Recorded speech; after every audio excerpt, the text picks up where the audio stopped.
Today, I have yet another build video for you. Today, we're going over the Spycer Titan. I have 3 builds for you, 1 for each tree, so let's get into it. Starting off, we have Spycer Titan, and this will be my first PvP build for this season. On top tree, you have double grenades, which gives you a lot more area denial. And you also have shoulder charge, which is the main reason I picked it for this. So, the main thing you want for this is anti-air wards, and I would highly recommend a fusion rifle, maybe Telesto or Bastion, being that they have 1 burst potential. So you slide at an enemy while charging your fusion rifle, you hit them, you kill them, most of the time. And if they shoot anything at you, they'll probably definitely die because anti-air wards will reflect anything. It gives you a shield when you slide. It'll reflect anything back at the enemy and maybe kill them. And if they do die, it gives you super energy, like a lot. So it gives you protection, maybe some super energy, and it just generally helps you out. So anti-air wards is pretty good, and you can always shoulder charge out of a slide in case you need a little bit extra distance for your shoulder charge, and hopefully secure a kill that way. Next is a build for middle tree Spycer, or Thunder Crash, or as I prefer, the Yeet Titan. So this centers around Inertia Override and Borealis. If you didn't know, Inertia Override will reload Borealis, and Borealis, when you break a matching shield, because it's all 3 light elements, if you match a shield and break it, you get a damage buff. But that damage buff goes away if you reload. But Inertia Override will reload Borealis without losing the buff. And I highly recommend also using a primary with Sympathetic Arsenal, because that also can reload Borealis without taking away Ionic Return. So you'll always have that damage buff up, plus Inertia Override's buff stacks with Borealis. I recommend some Charge with Light mods with this. I don't believe they stack with Inertia Override, but for those moments you don't have that buff, it's nice to have a buff to help you on top of Ionic Return, because I know those 2 do stack. And just use Falling Star. It's great for taking down boss health bars or champions. And then use Borealis on majors and for your more sustained boss DPS.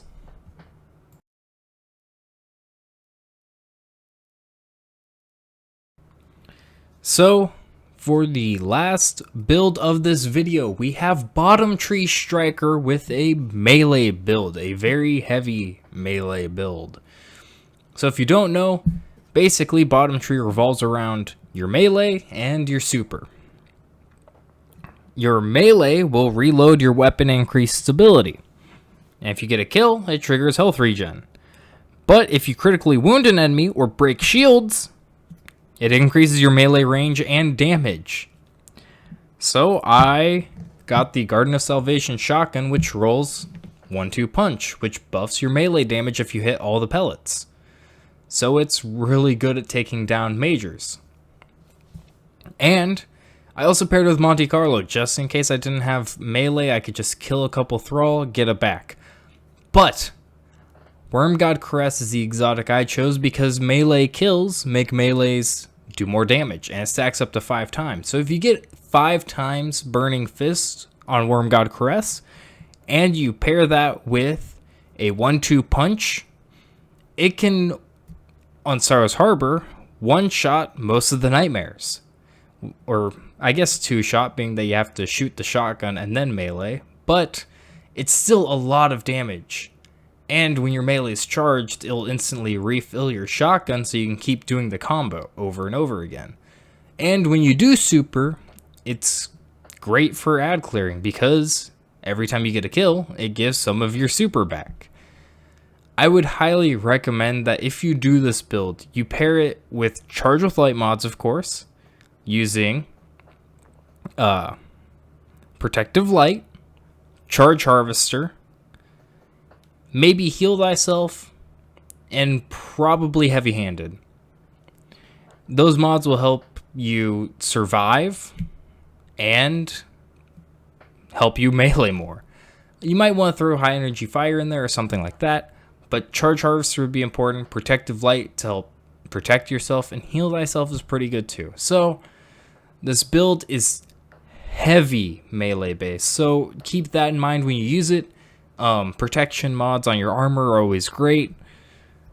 Your health bar will go down a lot, but if you do get a melee kill, it will heal you. So keep that in mind. You may have to walk away from a major or mini boss to go hit a ad just to keep yourself alive.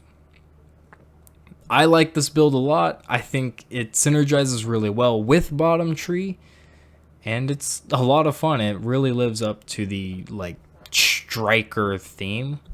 So you should really try this out. It's pretty fun. Monte Carlo, you go with or without it. You really don't need it.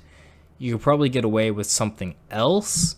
Maybe Traveler's Chosen, just to make sure you have your abilities, but at the same time, you really don't need your melee charged, and you're going to be using your shotgun a lot anyways. Make sure you have shotgun scavengers, shotgun reserves, just to make sure those are all up. High resilience helps. High recovery is probably good. High strength is a must, but your exotic is pretty flexible. I would just make sure you have a 1-2 punch shotgun. Maybe a trench barrel shotgun would also help, but the 1-2 punch will stack with burning fist and 1-2 punch. So slap on some charge with light mods and just have fun. Clear ads with your fist. It's pretty fun. This build video is a little bit shorter than they have been recently. I'm sorry about that, but if you liked it, please subscribe, like, comment, you know the whole thing. I also have a Twitter and a Twitch if you want to go to there, and that should be about it. Thank you.